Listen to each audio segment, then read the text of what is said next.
What if the very foundation of modern democracy, the idea that our collective votes actually create legitimate authority, is, well, mathematically impossible? A structural paradox. Exactly.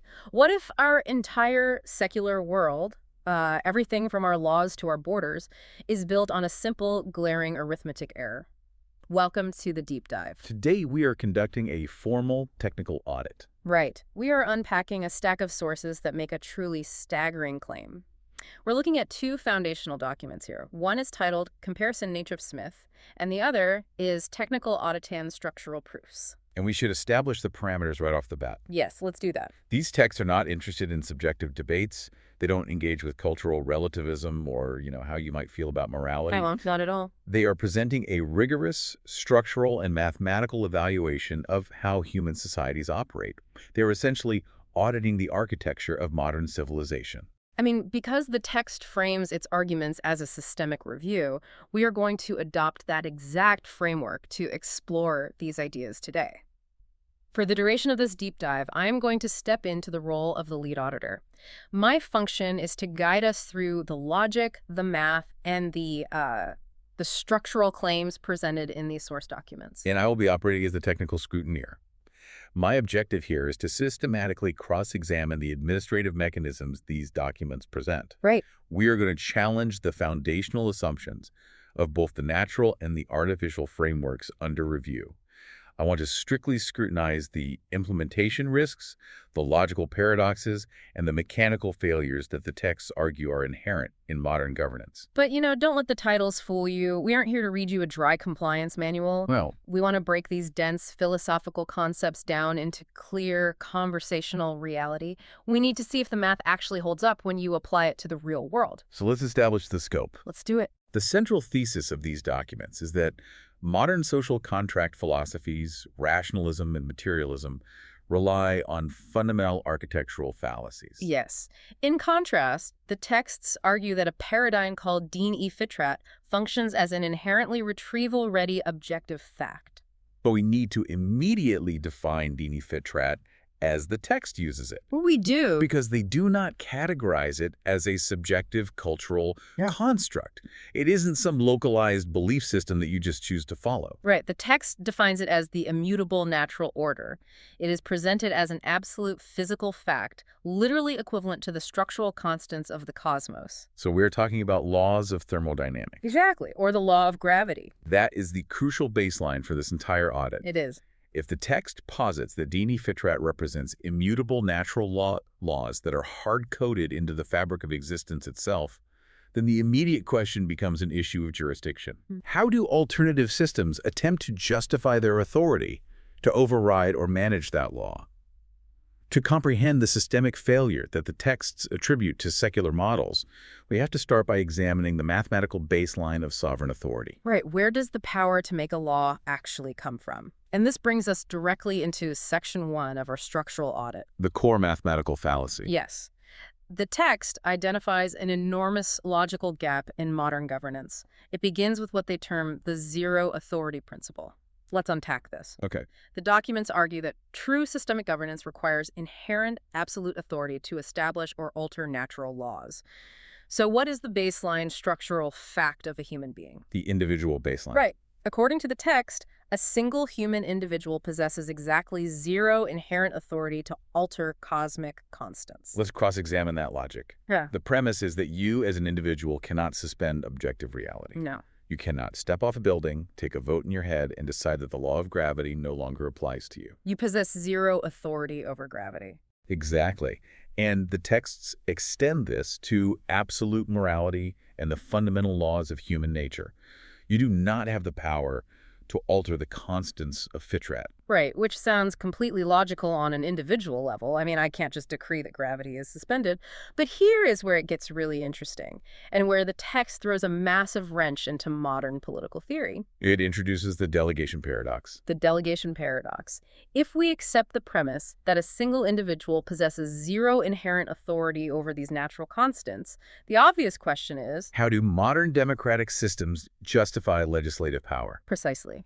Because modern states don't claim to be gods, right? They operate on the premise of delegated authority. They say the power comes from the people. Yes. power from the people. But the source documents completely dismantle this using a strict principle of asset transfer. They do. Let's use a real-world analogy to make this clear. If you and I are standing in an empty room and neither of us owns the building, we cannot sign a piece of paper delegating the authority to sell that building to a real estate agent. Because you cannot distribute an asset you do not own. Exactly. You can't transfer $1 million if your bank account has a balance of zero. That is the crux of the paradox. Mm-hmm. If an individual possesses absolutely zero inherent authority to authorize laws that defy or bypass natural order, it is logically impossible for a collection of individuals to delegate that authority to political representatives. Because the individuals do not possess the authority internally within themselves. Right. Therefore, they cannot transfer it externally to a politician. You cannot give what you do not have. And that leads straight into what the text frames as the addition error. The mathematics of it? I love how mathematically brutal the source documents are about this. They frame democracy when it's used to alter fundamental moral or natural laws as relying on a systemic delusion. They provide a literal mathematical formula for this. They do. 0 plus 0 plus 0, continuing infinitely, does not equal 1. It is a profound structural challenge.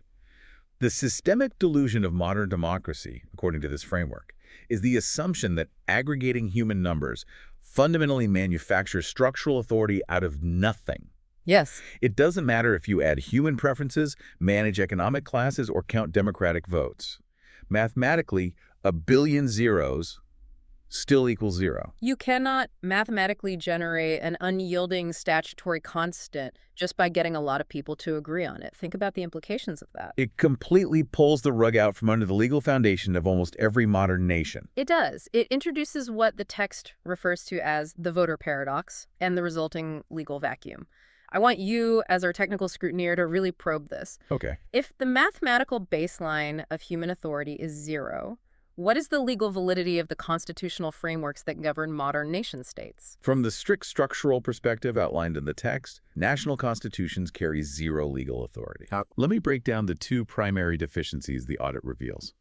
First, they lack the baseline requirement of a valid binding contract. Meaning a signature. A valid contract requires conscious, living individuals signing their consent to specific terms. You and I never signed the Constitution of the country we live in. We were simply born into its jurisdiction. All right. Second, these frameworks are typically authored and enforced by deceased founders onto a living population. That is such a wild concept when you stop and actually think about it. I mean, operating a society based on an unsigned contract drafted centuries ago by deceased individuals completely defies basic operational logic. It does. Imagine moving into an apartment and being forced to follow a bizarre, unchangeable roommate agreement written by a guy who died in 1789. And when you ask why, they just say, because it's the Constitution. Exactly. It places the modern voter in a paradoxical posture. The voter thinks they are granting a leader power, but structurally they are just giving them an illusion of power with zero operational backing in nature. Which brings us to a massive implementation risk. If secular systems possess a mathematical authority of exactly zero, we must transition to the operational mechanics of compliance. How does it actually work in practice? Right. How does a system with zero inherent authority actually enforce its mandates?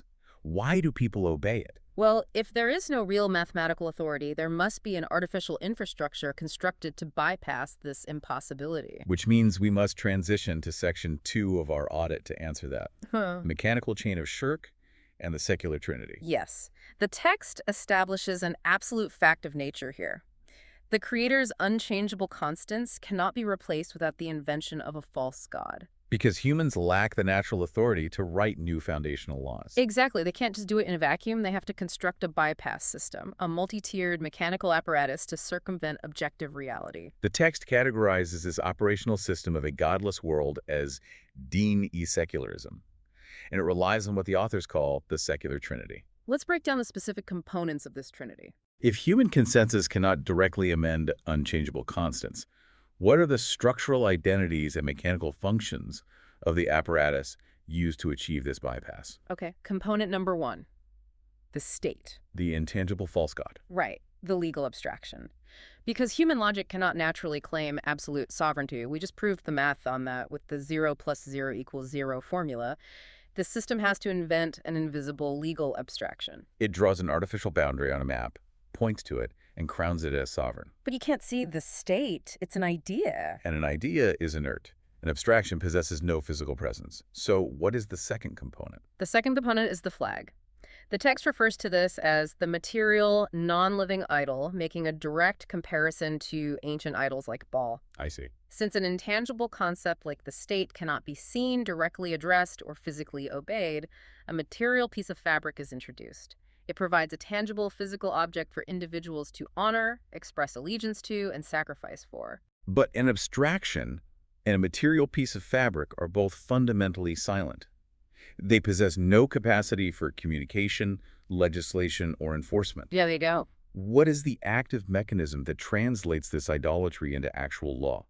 The third component is Tagrit. The text structurally defines this as the mouthpiece. The mouthpiece for the silent idol. Exactly. Since the fabric of the flag is totally silent and the state is just an invisible abstraction, you need an active proxy. Secular politicians, parliaments, pundits, and academic institutions act as the physical voice. They serve as the legislative mouthpiece. Right, passing man-made laws while projecting the illusion that they are speaking on behalf of the sovereign state. They project the illusion that they possess the baseline authority to supersede divine law, when in reality they are just speaking for a piece of cloth and a map.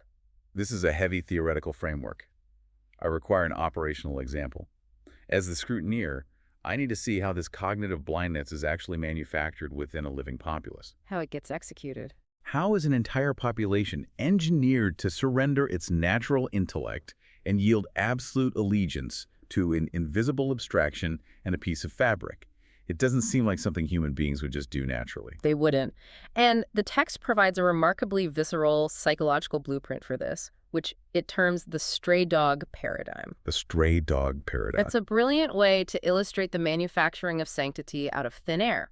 Imagine a stray dog dies on the side of the road. Someone comes along, places a stick in the ground next to it, and drapes a piece of rag over the stick. Okay. Then they announce to the public that this location is a sacred historical site belonging to a revered figure. They ask for devotion, respect, and resources to protect it. Over time, people start treating that random spot of dirt with reverence. An illusion of sanctity has been engineered out of a total void. Exactly. Now, let's analyze the global application of this psychological blueprint.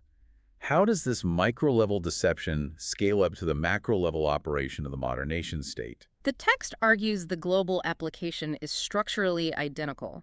It asserts that what it terms the predator elite utilize this exact blueprint. The predator elite. Yes, they take an artificial geographic division of the Earth, just an arbitrary border drawn on a map. They drop a manufactured piece of fabric, the flag, onto that territory. The stick in the rag. Exactly. And then they demand that the masses live, die, and worship that country or state idol. The populace is systematically conditioned to obey this idol out of love and patriotic devotion, exactly as they would a divine entity. And the text claims this forces people to shut down their critical thinking faculties. Yes, mathematically giving up their lives for a manufactured geographic abstraction. The creation and maintenance of this false idol necessitate rigorous, multi-generational psychological conditioning. An operational system of this magnitude cannot rely on spontaneous compliance. No, people don't just wake up and decide to die for a piece of fabric without intense narrative reinforcement. Which means this audit must now transition to Section 3 to analyze how historical and philosophical manipulation is utilized to herd populations into this closed systemic loop. The source documents point to a very specific philosophical engine that drives this herding mechanism. Let's identify the engine. They identify Georg Wilhelm Friedrich Hegel's dialectic framework as the hidden mechanical engine of this process, which the text refers to as the make-believe chain. Hegel's dialectic. Yes, it functions by manufacturing an artificial historical loop to manage human herds. Let's define the exact mechanical stages of this dialectic engine. How does it actively transition a population away from divine constants and into submission to the secular state? The engine operates in 3 distinct stages. First, it manufactures a crisis or an initial extreme ideology, which is known as the thesis. The thesis. Second, it coordinates a controlled opposition to that crisis, a counter-extreme known as the antithesis. Finally, the friction and chaos generated between these two extremes drives the exhausted public directly into a pre-planned, centralized resolution, which is known as the synthesis. I must scrutinize the historical deployment of this engine. Theoretical frameworks require empirical application to prove their viability. Of course.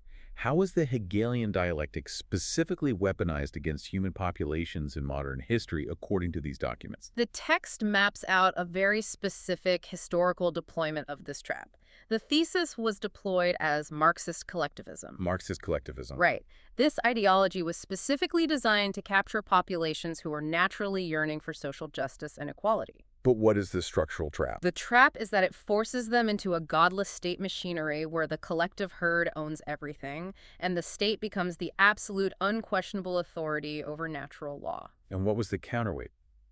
If the thesis captures the collective-minded individuals, how does the system capture those who inherently reject collectivism and value independence? The antithesis was deployed via Nietzschean individualism and the philosophies of anarchists like Mikhail Bakunin. I see. This was engineered to capture those yearning for individual freedom, liberty, and rebellion against oppressive structures. But the trap here is that it elevated the individual human ego to the status of a god. It promoted the will to power. Exactly, which structurally destroys all objective morality and divine constraints. If everyone is their own god, there is no natural law. So, if the thesis traps the population in rigid state machinery, and the antithesis traps them in chaotic, moral, relativist individualism, what is the ultimate operational output? The final stage. What is the synthesis that resolves this manufactured conflict? The ultimate result, the synthesis, is exactly what we have today. Dean-e-secularism, the modern secular state. The modern state structure. Yes. The text observes a brilliant structural catch here. Both the Marxist path and the Nietzschean path commit the exact same mathematical addition error we discussed earlier. They both aggregate shifting human parameters. Whether it's the collective proletariat or the empowered individual, they're trying to manufacture authority out of zeros. By presenting this false binary choice between collectivism and individualism, humanity is herded into submitting to the modern secular state. Which conveniently manages to absorb both corporate capitalism and absolute moral relativism. Exactly. You think you are choosing a side, but both paths lead into the same pen. I want to push further into the macro-level operational output of this.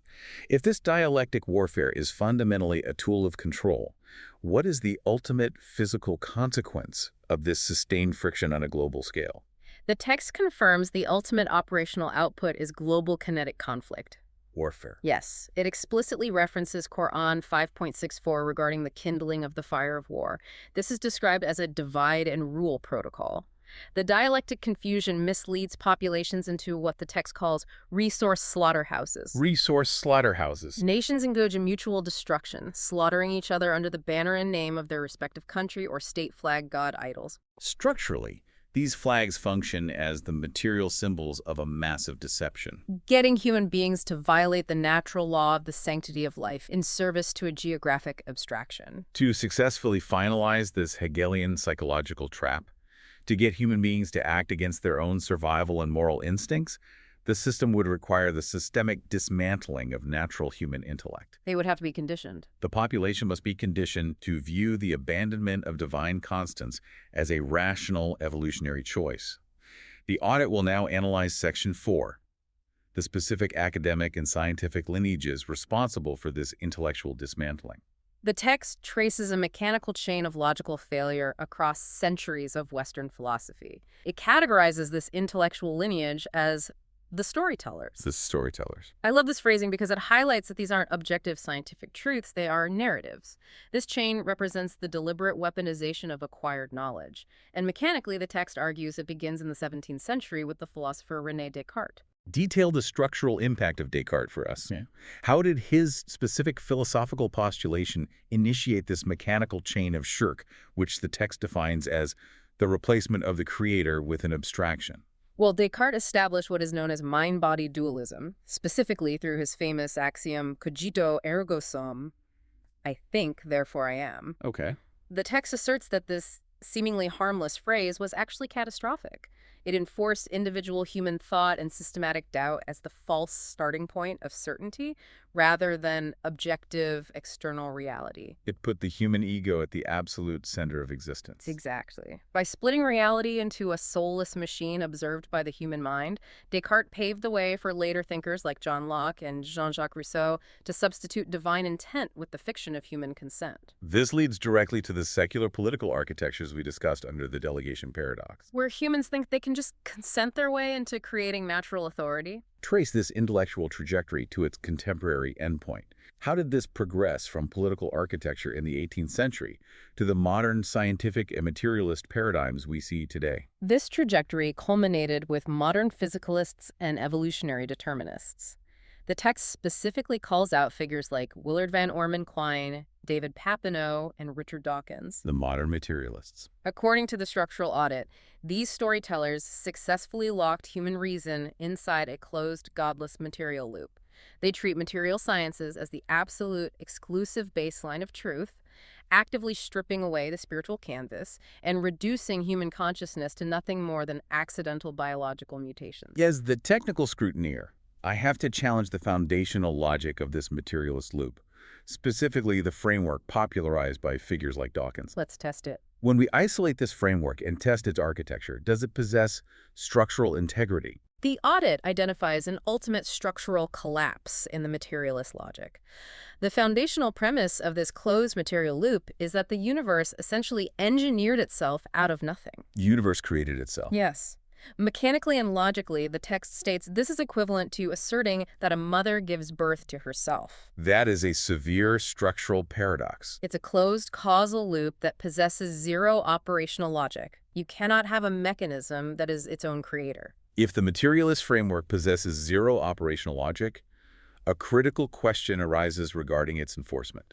Right. How do you make people believe it? We previously defined dini fitrat as the innate, natural alignment with reality that human beings inherently possess. If humans naturally incline toward structural logic, how is a mathematically deficient and logically paradoxical framework like materialism enforced upon the population? Enforcement requires the aggressive weaponization of institutional psychology. The text provides a chilling example of this, explicitly citing the work of educational psychologists like Dr. Paul Brandwein. What is the specific citation? The audit highlights a direct quote from Brandwein that states, "Every child who believes in God is mentally ill." That statement is jarring, but we must analyze it strictly within the parameters of our structural audit. We cannot evaluate this as a mere difference of scientific opinion or a provocative debate point. No, we have to look at its mechanical function. Structurally, what does that quote represent? It represents the aggressive clinical enforcement arm of the secular system. It demonstrates a systemic mandate to pathologize natural belief. Exactly. The innate mathematical recognition of DE fitrat is clinically classified as a psychological defect. Why? To protect the intangible state abstraction and the materialist loop from logical scrutiny. Because if anyone who points out the mathematical error is labeled insane, the system protects itself. It's the ultimate defense mechanism for a broken architecture. It is. Now, having audited the theoretical, historical, and psychological frameworks, our analysis must proceed to Section 5, empirical stress tests. The physical application. Theoretical architecture might look good on paper, but it must be evaluated under real-world operational environments. What happens when these philosophies hit the pavement? Proceed with the empirical stress tests. What parameters does the source text provide to evaluate the actual physical consequences of operating a society outside the boundaries of natural law? The text utilizes a brilliant structural engineering metaphor. It compares human society to an advanced aircraft. An aircraft? Yes. When engineers design an airplane, they do not hold a democratic vote to determine the principles of aerodynamics. The pilot doesn't ask the passengers to vote on how lift and drag should operate today. Exactly. Engineers strictly discover and obey the unyielding laws of physics. If engineers defy these structural laws to accommodate popular opinion or political ideology, the physical structure of the aircraft collapses. The plane crashes. Let's examine the societal equivalent of this aerodynamic collapse. What is the diagnostic feedback we observe when a social system attempts to operate outside the mathematical parameters of natural law? The text defines this societal collapse with the term facade, which roughly translates to acute systemic chaos and corruption. Systemic chaos. When a society bypasses Dini Fitrat and tries to run its engine on the mathematically deficient addition error, the results are highly visible. We see runaway economic inflation, massive environmental decay, exploding wealth inequality, and widespread societal breakdown. And the audit stresses a crucial point here regarding these phenomena. Yes, these phenomena are not arbitrary moralistic punishments from the sky. They are the direct, physical, diagnostic feedback of a poorly designed, mathematically deficient systemic framework. It's the engine sputtering because you put the wrong fuel in it. Precisely. An engineering metaphor is useful, but it is insufficient for a rigorous technical audit. As the scrutineer, I demand a concrete operational test. Okay, let's look at the implementation. I need proof of the structural necessity of the state idol. Provide a specific policy implementation that demonstrates this bypass mechanism happening in real time. The text anticipates this and provides what it calls the REBA challenge. The REBA challenge. REBA refers to interest-based banking, usury, and exploitative financial systems. The challenge issued by the text is this. I want you to try and implement interest-based banking as the operational law of the land without invoking or relying on the authority of a country, state, or flag god idol. Try to enforce a system of compounding debt using only natural law. Exactly. Let's evaluate the viability of this challenge. Can REBA be legally authorized or enforced without the secular state apparatus? The text concludes it is a total structural impossibility. Because the divine text, the Quran, strictly prohibits REBA, it acts as an unchangeable cosmic constant regarding human commerce. He cannot be amended by human hands. Therefore, in order for bankers to charge interest and enforce debt collection, the modern nation-state framework, the Constitution, and the flag must be constructed as a mandatory mechanical mask. This artificial apparatus is designed exclusively to validate, normalize, and legalize violations of natural law. You cannot execute REBA independently. The state idol is the requisite structural anchor you need to enforce the counterfeit law. Without the state's police power and courts backing the fiat currency, the debt means nothing. Does the text provide a corollary regarding the operational validity of the actual currency utilized within this interest-based system? Yes, there is a strict currency correlation. The text notes that man-made fiat money, the paper dollars or digital numbers we use every day, is fundamentally invalid and structurally unstable. Because it lacks intrinsic value. It only works if it is forced upon the population by the state idol. The text argues that valid currency must be pegged to intrinsic, creator-endowed assets, referred to as Sunnah money, such as gold and silver. Why is that a structural requirement? Because humans cannot engineer structural value out of nothing by decree, just as they cannot engineer structural authority out of zeros. Fiat currency is just the addition error applied to economics. If the artificial secular system inevitably collapses under the stress of empirical operation, if the plane is destined to crash, what remains intact? We have to evaluate what survives. The audit will now execute a final theoretical stress test to determine the ultimate operational permanence of the frameworks under review. This brings us to Section 6, the Universal Retrieval Protocol, which is vividly referred to in the source documents as the burning of books test. Establish the parameters of this ultimate test for the listener. The test posits a catastrophic reset scenario. Imagine a massive solar flare or a global event where every digital archive, every server, every written text, physical record, library, and essay on Earth is permanently and simultaneously destroyed. A total data wipe of human civilization. The objective of the test is to determine which structural frameworks possess the capacity to survive and be retrieved purely from the fundamental canvas of existence. Apply this catastrophic test to the lineage of the storytellers. Evaluate the survivability of the Western secular frameworks we've discussed. The audit confirms the absolute vaporization of myth. The entire collective life work of the storyteller philosophers would be permanently and irreparably lost. John Locke's social contracts. Richard Dawkins' biological determinism. Bakunin's anarchy, Hegel's dialectics, all of these frameworks rely entirely on physical libraries, digital storage, and manufactured human consensus. Because they are artificial human stories lacking any intrinsic hard-coded cosmic anchoring, they possess zero operational capacity for retrieval. Once the books are gone, the ideas are gone forever. They definitively fail the test. So if the acquired artificial knowledge of the secular frameworks is vaporized, identify what passes the test. What frameworks instantly retrieve from the canvas of existence, proving they are actually hard-coded into reality? The text details three absolute frameworks categorized as the three pillars of fact that automatically and instantly survive the total data wipe. First, the Quran. How is it retrieved? It is retrieved perfectly via the human memory of millions of individuals operating entirely independent of external physical media, servers, or printing presses. And the second pillar? Second, science. The laws of thermodynamics, gravity, and physical forces don't need textbooks to exist. They can be instantly derived and rediscovered anywhere in the cosmos because they are unchangeable physical realities. And the third? Third, statecraft. Specifically, statecraft that is rooted permanently in the natural law of unity, or khilafat, which aligns human organization not with shifting political winds, but with the unchangeable constants of nature. This specific retrieval sequence verifies a critical finding of the audit. It does. It establishes the divine framework, Din-e Fitrat, not merely as an alternative belief system or a subjective theology, but as an absolute permanent fact of reality. It possesses a rigorous structural integrity that artificial human constructs completely lack. And that brings us to the conclusion of our structural deep dive. To finalize this formal technical audit and systemic review, we must execute the mandatory closing directives required by the source documents. The final synthesis. We need to synthesize the empirical data and structural proofs we've analyzed today through the specific lens of a primary source text provided in the audit parameters. Proceed with the technical elaboration of Surah Fussilat, chapter 41, verse 53. State the verse for the record. The verse translates as follows: "We will show them our signs in the universe and in their own selves until it becomes manifest to them that this, the Quran, is the haqq, absolute truth. Is it not enough that your Lord witnesses everything?"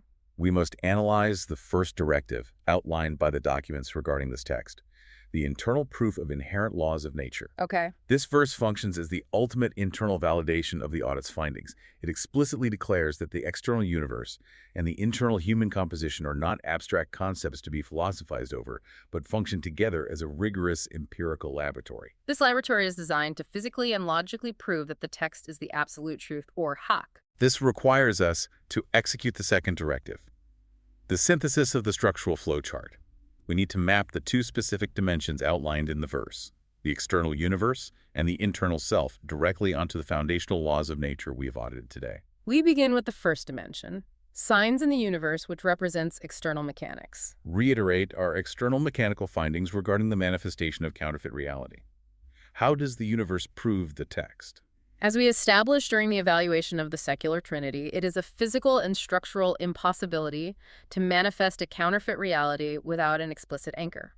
The physical law of the universe dictates that just as a shadow cannot manifest on the ground without a physical object blocking the light, a fake law cannot legally manifest over a territory unless a counterfeit creator is established first. The physical state idol. Therefore, to legislate against the immutable laws of nature against Din-e Fitrat states are forced by natural law to construct the physical country or state flag god idol. This material anchor is structurally required by the laws of the universe to bypass divine command. We then proceed to the second dimension, signs in their own selves, which represents internal logic. Reiterate the findings regarding inherent authority within the human being. This maps directly to our analysis of the delegation paradox from Section 1. An individual human being naturally possesses zero inherent right or internal authority to authorize laws that defy cosmic constants. Because no individual possesses this authority internally within their own selves. Exactly. And because of that, it is mathematically impossible for a collection of individuals to delegate that right to political representatives. To bypass this mathematical barrier, human beings are forced to create an internal psychological fiction. They must invent an intangible state idol and invest sovereign authority into it, attempting to mask their own internal lack of natural right. This leads to the third directive, verification of the blueprint. Synthesize the operational sequence that the text claims is proven by this verse. The audit confirms a strict, unalterable operational sequence. It begins with the state as the structural anchor. It requires the flag as the material idol. It utilizes Taqut as the legislative mouthpiece. The final output is the fake, man-made law. The text argues that this sequence is not a theological theory. No, it is an observable mechanical law of nature that acts as a 360-degree litmus test for any society. Apply the final subtraction test to this operational sequence. If you subtract the artificial country or state flag god idol from the equation, the entire counterfeit sequence instantly collapses. The mouthpiece loses its anchor, the fiat currency loses its backing, and the fake law loses its enforcement mechanism. The texts argue that this structurally proves that false legislation cannot exist without a false god. This yields the final conclusion of the audit, as presented by the source documents. The systemic necessity of this multi-tiered artificial apparatus, the fact that human beings are forced by the laws of mechanics to invent false gods and physical idols merely to pass alternative laws, serves as definitive, structural evidence that the existence of Allah is a demonstrable fact. It is proven by the negative space of the secular bypass system. The architectural comparison is complete. The mathematical paradoxes of secular governance have been logged. The psychological herding of the Hegelian dialectic has been exposed, and the permanent retrieval capacity of dini fitrat has been verified by the metrics of the text. We have evaluated the claims of the audit, but as you navigate your daily operations, observe the administrative mechanisms around you. Look at the borders, the banks, and the banners, and ask yourself, when a systemic mandate demands your complete compliance, are you obeying an immutable law of nature? Or are you merely interfacing with the silent fabric of a manufactured idol?